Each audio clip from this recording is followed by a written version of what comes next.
All right. Hello, everyone. Welcome to our What is at Stake for LGBTQ Equality this election and conversation with us and promo team.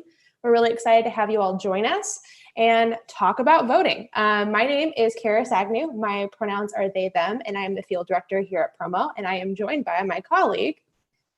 Hi everyone, Samadi Niyamchai, he, him, his pronouns. I'm the manager of public policy here at Promo. So we're going to have a discussion today, like I said, about really what is at stake for LGBTQ equality this election. There is, I think it would be an understatement to say, a lot of news, right, Samadi? Always news all the always time. always news, and always news affecting our community. And it can feel really overwhelming, especially when a lot of that news is specifically around the presidential election. We all know that we are in the midst of one of the most important elections of most of our lives. And the one that is most talked about is the presidential race, correct? I think that's pretty easy to say. And that's also really been top of mind the past 4 years that we've had and the impacts that have been made against LGBTQ Americans, really. And so, Samadi, can you talk a little bit? We're going to recognize the top here. We're going to kind of go, when we think about our ballots this evening, I think we're going to think top down, right? But I think hopefully by the end of this conversation, we'll be able to convince you to really think bottom up. But top down, starting in our conversation, what kind of impacts have we had on the federal level and in the executive branch when it comes to LGBTQ equality and impacts us here in Missouri? Yeah, I think it can't be understated how under the previous administration, we had so many more executive orders from department heads and secretaries of various offices that were supportive of us. We've had a lot of those stripped away. Some examples under the Department of Education, we had some guidance about trans kids and trans students in bathrooms and locker rooms and other policies like that. Those guidelines have been stripped away. Under the Department of Housing and Urban Development, we used to have some pretty concrete, or at least best practice guidelines for our homeless shelters and what they would have to do for unhoused transgender folks, which experience homelessness at disproportionate rates. Those guidelines have been stripped away and replaced with arguably worse guidelines that further put trans folks in danger. A lot of these guidelines and policies that have been stripped away have direct impacts on us, and also indirect.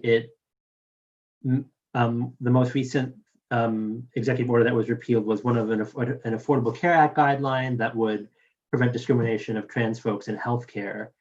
And the way that it was phrased put a lot of fear in trans folks. Now, all doctors everywhere could deny services, which isn't necessarily what the order says, but it does set up a really negative implication across the board. And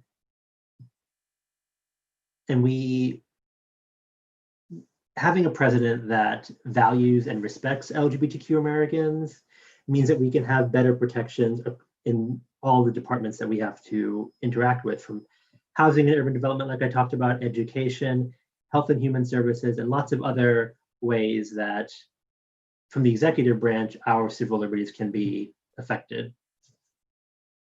Yeah, and correct me if I'm wrong, since you are our manager of public policy, you'll know this better than I do as our field director, but that's 15 departments that our president is able to appoint people who we believe to be the expert, right, of those areas that could deeply impact our community. And it sounds like, and I know, and I've experienced, these past several years, the impact of specifically those who are more vulnerable in our community.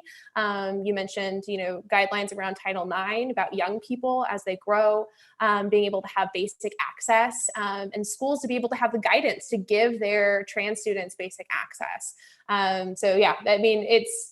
It is not wrong for us to continue to talk about how important the presidential race is for LGBTQ Americans and how it still impacts us here in Missouri. And I think that thinking about those impacts intensifies even more when we think about statewide races. because it's closer here in Missouri. It affects us more intimately than it does at the federal level. So I think, like I said, really talking about what is down our ballot and what's really at stake with that. Let's recognize the really serious race that we have, races that we have federally, but also we have so much that is impacting LGBTQ Missourians that is right on our ballot just here in statewide races, state house races, and state senate races. And I'm going to make a guess, since you get to work with our legislators, that's pretty important. Definitely, absolutely. I feel like that. I know we talk about like shopping locally. We should also really pay attention to who we vote for locally. And I think it's important that we talk about our own state executive, our for a candidate for Governor Nicole Galloway, who we've endorsed. State, much like federal agencies, state agencies get guidelines too from the governor. And we, with an LGBTQ ally as governor, we can get protections for our foster kids that are really clear, and better guidelines for our school districts. Our seniors can get better guidelines from the Department of Senior Services. We just expanded Medicaid. We can secure some additional protections with Medicaid for LGBTQ folks, and a lot more. And I'm so excited that next week, Nicole Galloway, candidate for governor, state auditor, will be joining our executive director, Stephen Eisel, for a discussion about what her office can do once she wins. Yeah, that's really exciting. For those who want to learn more about Nicole Galloway and her campaign for governor, as hopefully our next governor here in Missouri, yeah, she will be joining us, specifically Stephen. So if you're wondering where Stephen is tonight, you will see him next week, 7 p.m. You can find it on Facebook. We'll also be sending out emails to folks, but please sign up. It's also on our website to have a conversation and be able to ask some really important questions to our future leader of our state.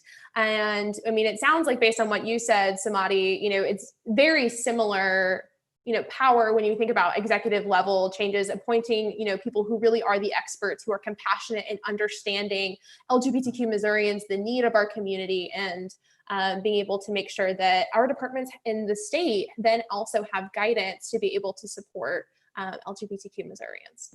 I forgot to add one thing, and this should have been relatively obvious. I just totally forgot about it. In the event that a really terrible anti-LGBT bill makes it past both chambers of the legislature, the governor has the power to veto that. And with an LGBTQ supportive governor, if a bill makes it past all the benchmarks it needs to make it and it gets to the governor's desk, we can know that she won't sign it, that she will veto it. So that's super critical as well. Very true. Thank you for pointing that out. That's an obvious one and very important one. Yeah.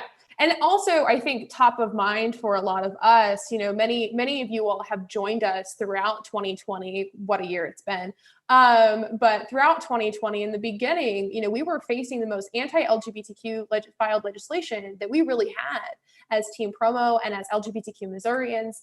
And knowing, and had we had Nicole Galloway as our governor, knowing that she would be able to help us, and Missourians being able to know that she would not allow hate in the state, I think would have brought a little bit of peace of mind in what was, a really difficult session. But I think we also will be able to talk about how we can change that for 2021. Also thinking executive level, right? Thinking statewide office, a lot of people, I think, underestimate the power of our Secretary of State. Right now, we're having a lot of conversations about our Secretary of State because ballots are going out. And the most prominent thing that we know, and the most front-facing thing that we know about our Secretary of State is this is our person who takes care of our elections, make sure that ballot language is fair, make sure that people have access to be able to vote. And I think something that has been not talked about enough is the detriment of voter ID laws. and that our current Secretary of State is a proponent of voter ID laws, a proponent for, believing that we need to have more restrictions on voting and access to voting, when voter ID laws really hurt our trans community.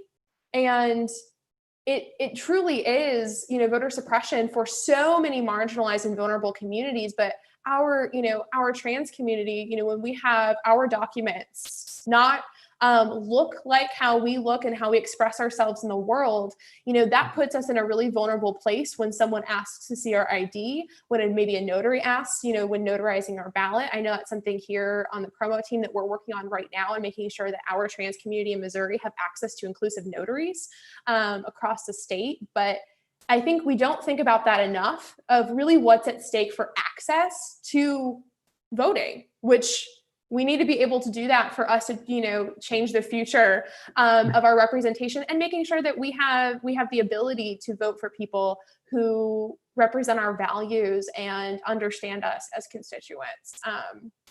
So, Samadi, have you heard of the lovely Yinka Folletti? I have, but I think you know more about him than I do.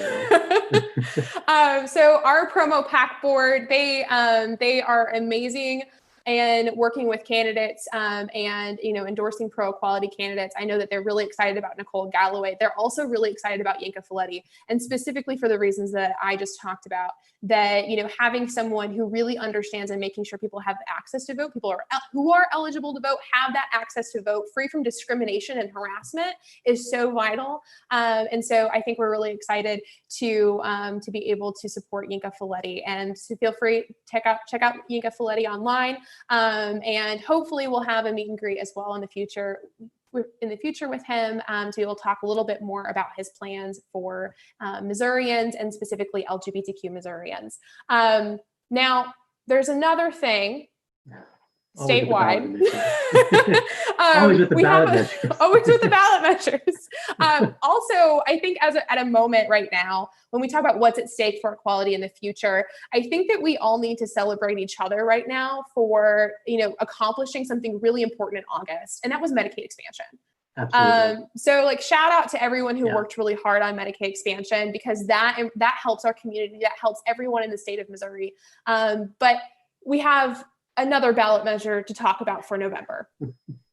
And hopefully you all know a little bit about Amendment 3, and are, you probably have a lot of questions about Amendment 3 and are excited to learn with us. So first off, I'm going to say Amendment 3 is a very long amendment.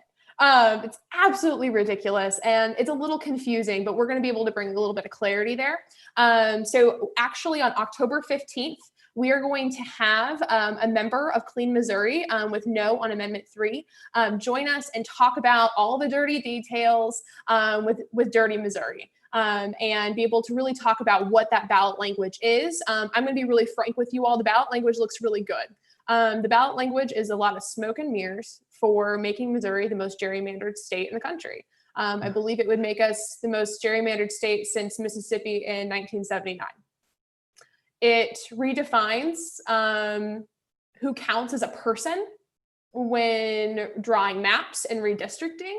And it is just a very nefarious bill that it just helps protect some of our legislators who feel that they are in safe districts, and make their districts even safer. So we don't have competitive districts, and we don't have fair representation and fair maps. So again, we have that event coming up. Promo says No on 3. Join us October 15th. I believe we are having that event at 5:30 as well. So if this time's great for you, wonderful. We'll see you October 15th. And we'll have a member of Clean Missouri join us. So just know that we have several statewide issues and candidates that are really important for the sake of LGBTQ equality. And I think some people have asked me, I don't know about you, Samadi, but some people have asked me, talking about No on Amendment 3, how does that specifically help LGBTQ Missourians? And I think the key here is that when we talk about who counts as a person, and we are talking about leaving out traditionally marginalized and historically marginalized communities. And that includes us. And that's just not something that we're going to allow. We want to make sure that everyone has access to fair representation and fair maps. So then we can have a fair and better representation when it comes to our state legislature. So I think we'll stop there because there's a lot to talk about. We'll unpack it on October 15th. But, you know, we alluded to it a little bit, Samadi, about the impact of you know, voting this November and what's at stake for LGBTQ equality when it comes to, you know, our state legislators, to our state senators, our, you know, representatives. Can we like talk a little bit about what happened this year and how, yeah, and well, what happened this year and how this election is key to making sure we don't repeat it. You know what I mean? Mm-hmm. Yeah, definitely. So earlier this year, before 2020 got really bad, Kara said this earlier, we faced the most anti-LGBTQ bills we as an organization and we as a community have ever faced in the history of Missouri. We also faced the most anti-bills of any state in the country. Yeah, a lot of these bills were introduced in other states as well, but we were the only state that had over 21 pieces of legislation introduced that specifically targeted various aspects of our everyday life, but specifically trans youth, which are already like the most, I consider the most vulnerable among us, like leave them alone. But there were attempts to criminalize basic medical care for trans youth. This is, we're talking about specifically like hormone replacement therapy, to classify it as child abuse. And as I said in my testimony, I'm a social worker by training and background. Child abuse is not providing affirming, scientifically accurate, best practice medical care to your kid. That's not child abuse. There were attempts to ban trans kids from playing sports. I'm not a sports person, but the benefits of like being on a team and playing with your peers and like that competitive spirit, that athleticism is super important. To say that trans kids shouldn't be allowed to play is not going to help anybody. There were also attempts to really, really reduce or really ban any discussion of any sexual orientation or gender identity material in any school, which the way it was written was kind of silly, but it would bar us from talking about even straight people and cisgender people being married or existing in general, just the way it was written. You couldn't talk about it at all. So, and that is, and the reason why these bills move and why they're introduced is because of how many LGBTQ supporters we have or we don't have in the legislature. And we do not want, nor do we need, a repeat of what happened this year to happen in 2021. We have so many opportunities to elect more LGBT people to the legislature, which, what a concept, right, here in Missouri, as well as members of the legislature that best represent our views, which most of Missouri, most of the country supports LGBTQ folks across the board. That's like a general, like polls show that. So we deserve a legislature that reflects those beliefs and those views as well. Definitely. And I think something that was really jarring for me looking at the vast amount of anti-LGBTQ legislation was, I mean, there was one bill that we had, I don't know, you mentioned, you know, the bills that targeted children. I mean, why? But also, I mean, there was one bill that tried to redefine marriage and remove recognition. How can I forget the 700-page bill? Hey, that bill's smaller than Amendment 3. But I just am absolutely shocked that we do have legislators who have prioritized this past legislative session. Let's redefine marriage as a state that we don't really have the ability to do because that's defined by the federal government. But that was deliberately as a result of LGBTQ couples being able to marry. And so, yeah, I totally forgot about that.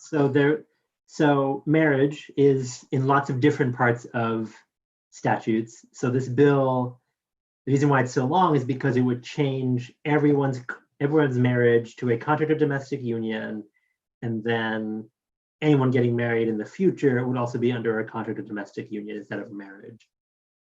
And this was kind of like a take your ball and go home bill. Like, oh, now that LGBTQ folks can get married, my straight marriage isn't as important or as valuable or as on a pedestal as it was before. So now no one can do it. And that's not how we should legislate. They call it the sour grapes bill. Yeah. Yeah.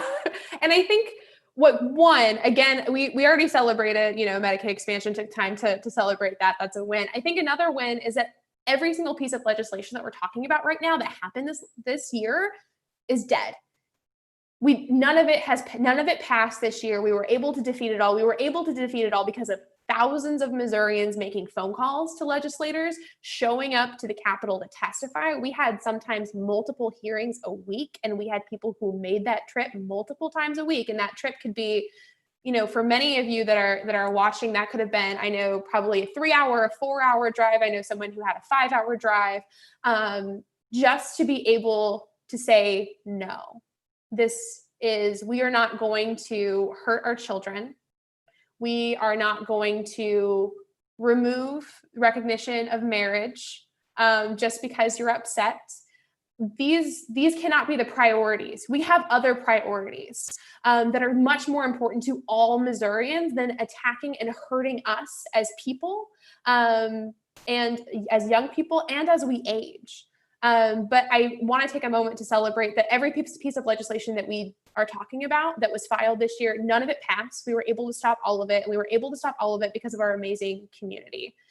I think really when we talk about what's at stake, we want to talk about not repeating 2020. We want to talk about how do we make sure that those thousands of phone calls, the people who came to the Capitol, that we're coming to the Capitol for something good. That we're not coming to the Capitol in order to defend our right to access a public space or being able to access medical care, standard, needed medical care. That we can use that same energy and passion in 2021 to push forward MONA and non-discrimination protections and do something good, to be able to have inclusive access to housing and vital services and make sure people can exist free of harassment in spaces. And it's so vital. And for us, this legislative session, it was pushing back on all of this horrible legislation. 21 attacks, you said, against LGBTQ Missourians, somewhere around there? Give or take. Give or take. Once it gets that high, we just end up digging in and doing the work with our amazing community. But I think that what we have is a possibility this November to take that energy and not have to make those phone calls and beg someone to not vote on something harmful. We can take that and we can push that for something positive, like the Missouri Non-Discrimination Act, banning conversion therapy, having inclusive LGBTQ curriculum in schools. Those are all amazing things that we could do that we didn't have the opportunity to do this year because we did not have legislators who represented us, our personhood, and our values. And I am going to call out that I just said personhood, and that is something that was championed by Representative Prouty in one of our hearings this year, who made it really clear that the bill that was filed specifically about school curriculum and being able to talk about LGBTQ individuals in history and all that importance, Representative Prouty really championed that we're not here to discuss worthiness and personhood. We're here to protect our students. So I now say personhood because of Representative Prouty. So shout out to Representative Prouty, one of our equality champions. And I think people are probably getting to, okay, so how do we avoid this past legislative session? Who's on the ballot to avoid that? And I will say, one, there are a couple of things that we really recommend. I said one, but a couple of things that we recommend that you all do to join us in making sure that we champion equality, this election. Go to promoonline.org. We have a 2020 voter hub. It's right there on the homepage to click.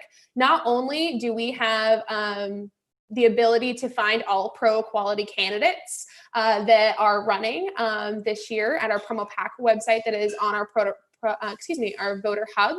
We also have your voting options and voting deadlines to keep in mind. It's one thing for us to talk about the amazing equality champions that we have, the endorsements that have been made by our promo pack. It's one thing for us to talk about all of those candidates. It's another thing to make sure that we actually vote for them if they're on our ballot. Find the candidates in your district, and also giving them your time and energy. So I know we talked about who's in our legislature, but we also have some folks who are running who aren't incumbents, who are hoping to enter in 2021 that are really harmful. The one that comes to mind specifically is actually, I'm gonna pull her up right here. We have an amazing candidate in House District 15, Maggie Nierenburn. She's an educator. So she is a nurturer and someone who really believes in connecting with community, I think by heart as an educator. She was empowered to run because a student asked her to. And she is running against someone Steve West, who has explicitly sent out campaign literature hurting LGBTQ people, saying horrible things about LGBTQ people. And that is language that is being used in this campaign cycle in different districts. We have candidates who are using us in their campaigns just how we felt we were used this legislative session. And so I want to make it really clear that we have a lot of really great candidates across the state. Maggie is one of them, who is running against someone who is so blatantly anti-LGBTQ. I think that we also have someone who is quite similar, but who is running against an incumbent in the Senate. And I think, Samadi, you actually are probably a big fan of Representative Deb Lavender. Oh, Deb Lavender, yeah. So Deb Lavender is a state representative. She's running for Senate now, and am I allowed to say that? Like, I think she's one of the smartest people in the Capitol. Like, no offense to anyone else, but Deb Lavender. If you ever had the pleasure of watching a floor debate with Deb Lavender reading off facts and numbers, Deb knows almost everything and numbers about almost everything. And she, in addition to being really smart, she's also really passionate, and when I say she advocates for everyone, like, that's not an understatement. She advocates for everyone, and we work really closely together to see where we can get Mona, how do we stop these anti-bills. Deb always has some really good ideas, and I really look forward to working with her in the Senate. Yeah, Representative Deb Lavender is amazing. I look forward to it in 2021 saying Senator Lavender. And she's actually running, for those of you who are wondering, is she going to be on your ballot? She is in Senate District 15, I believe. And she's running against an incumbent, like I said.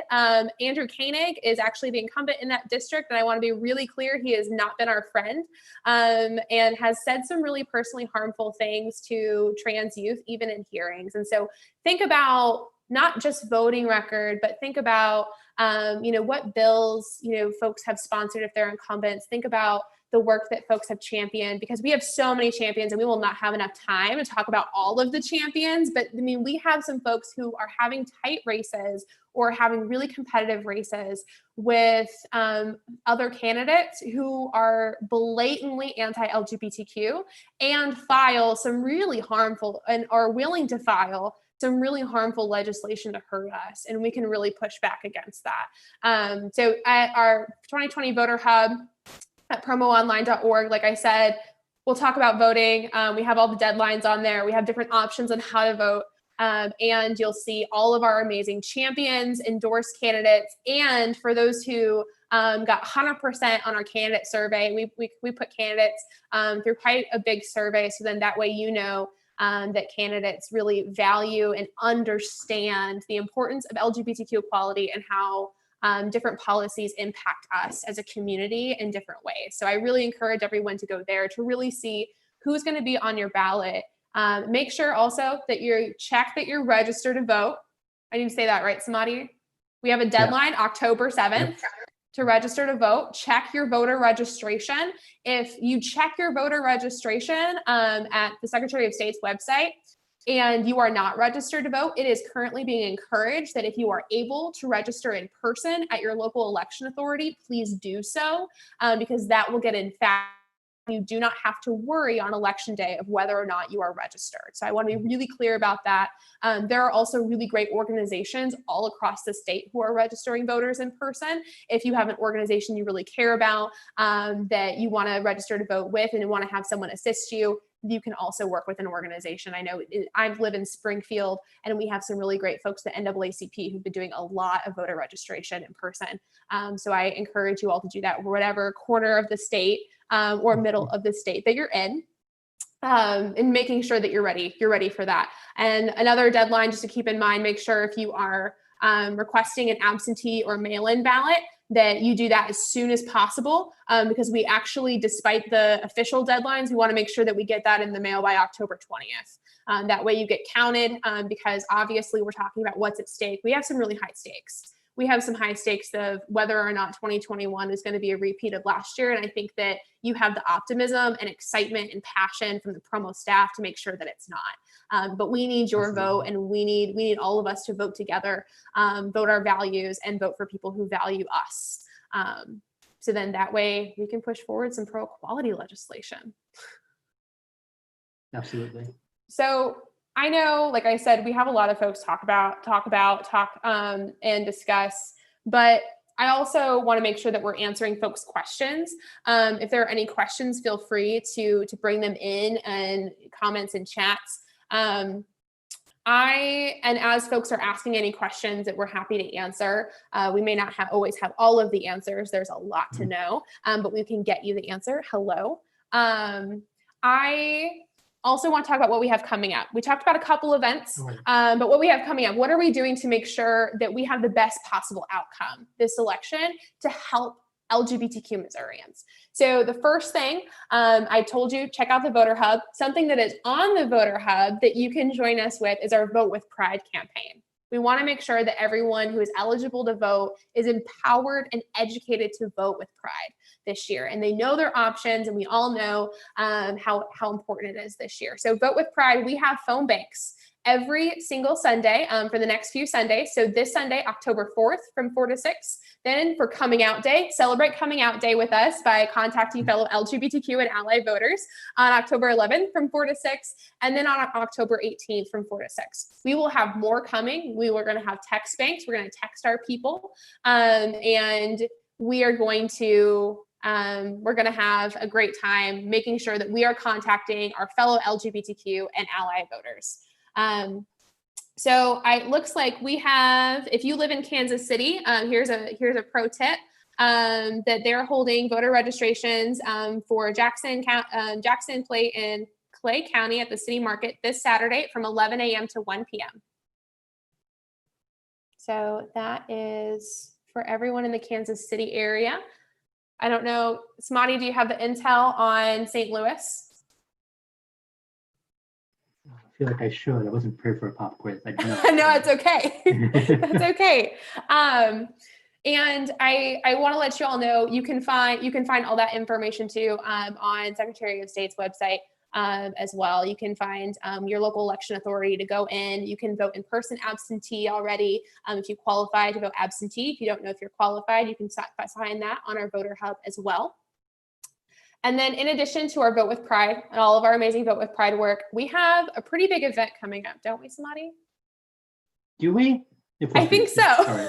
If you haven't heard of Show Me Equality, we are having a big celebration of the resilience of our community. I think everyone's heard it tonight with so much that has happened in 2020 and so much that has really explicitly impacted LGBTQ Missourians in 2020. We are here to celebrate resiliency and look to the path forward for equality. So on October 10th, day before one of our phone banks, on October 10th, we're going to have our Show Me Equality event. It is a virtual fundraiser where you can hang out from home, join us virtually.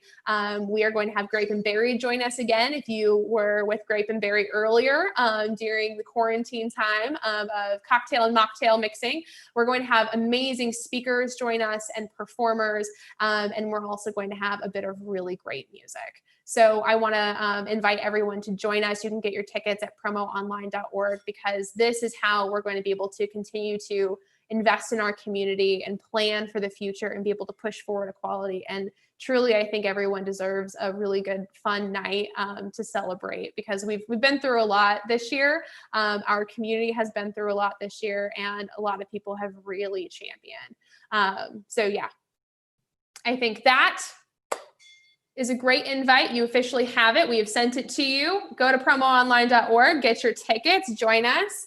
And then we also, like I said, we have the other events going on to talk about voter education, preparing you to vote this year. So the two events that we plugged earlier that I just want to bring top of mind is our Meet Nicole Galloway, Auditor Galloway, and her as an LGBTQ equality champion. And that will be next week at 7 p.m. Same day, it's going to be Thursday on October 8th with our executive director, Stephen Eisel. Going to have a really great conversation with Auditor Galloway about her path to become our next governor and how she sees valuing LGBTQ Missourians as a priority. You'll be able, when you register, you can register online at promoonline.org. You also can register through our Facebook events.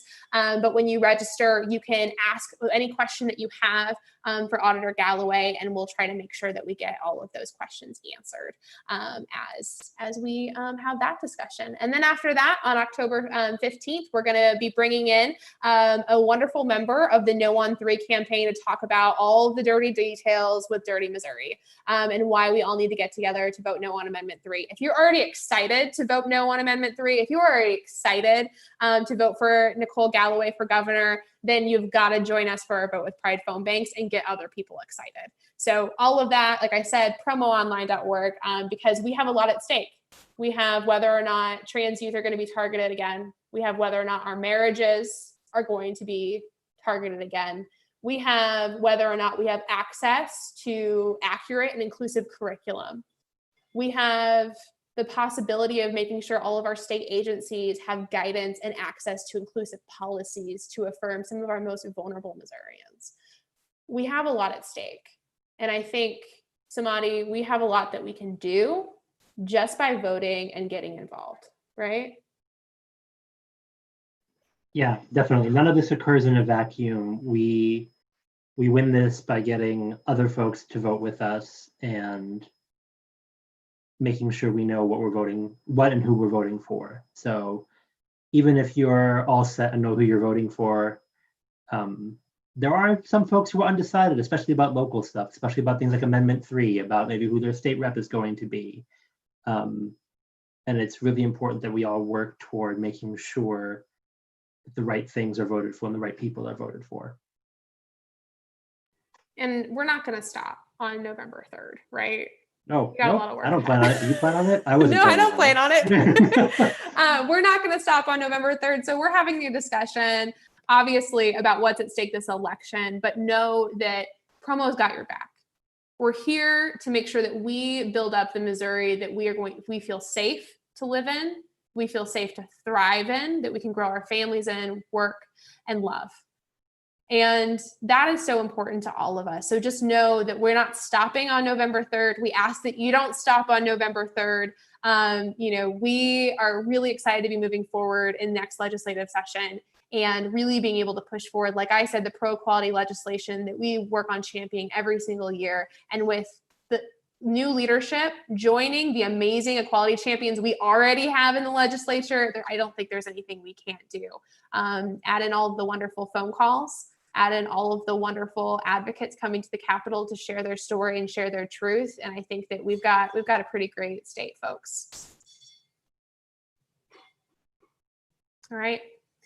I think we don't have any more questions that have come in. I think that was a really great plug for Kansas City. Again, the city market this Saturday from 11 a.m. to 1 p.m. is doing voter registration.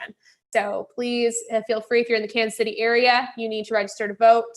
Head over to the city market this Saturday from 11 a.m. to 1 p.m. If you are outside of the Kansas City area and you are unsure if you're registered to vote, check your voter registration at Secretary of State's website, sos.mo.gov. You can also check at promoonline.org at our voter hub. So thank you all for joining us. Like I said, we have a lot on the line, but we have a lot that we can do to cross the line. Thanks.